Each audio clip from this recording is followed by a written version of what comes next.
যাদের মা নাই তারা জানে মা না থাকার কি জ্বালা, যাদের বাবা নাই তারা জানে বাবা না থাকার কি জ্বালা। এখন ঘরে ঝগড়া করেন, এখন ভাল লাগে না আব্বা, এখন আব্বা এই ভুল ধরে, আম্মা এইটা বলে, এখন অনেক অসহ্য লাগে। যেদিন চলে যাবে ওই দিন বুঝতে পারবেন মাথার উপর থেকে ছাতাটা নাই হয়ে গেছে, বটবৃক্ষটা চলে গিয়েছে, আর উপদেশ দেওয়ার মতো কেউ নাই, কাছে আগলে রাখার মতো কেউ নাই।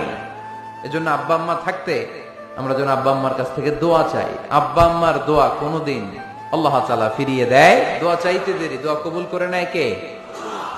আমরা আব্বা আম্মারে রেখে দিয়ে অমুক দরবারে যে দোয়া চাই, আসল বড় দরবার যে আমার ঘরে, এটাই ভুলে যায়। আমার আব্বার চেয়ে বড় কোন পীর সাহেব আমার জন্য হতে পারে, আমার মায়ের চেয়ে বড় দোয়াকারী আমার জন্য পৃথিবীতে থাকতে পারে। পৃথিবীর সবাই মিলে, সব আল্লাহর ওলিরা মিলে কোরআন খতম দিয়ে এখানে ফু দিল একটা গ্লাসের পানির ভিতরে, আপনার আম্মা কিংবা আব্বা শুধু বিসমিল্লাহ বলে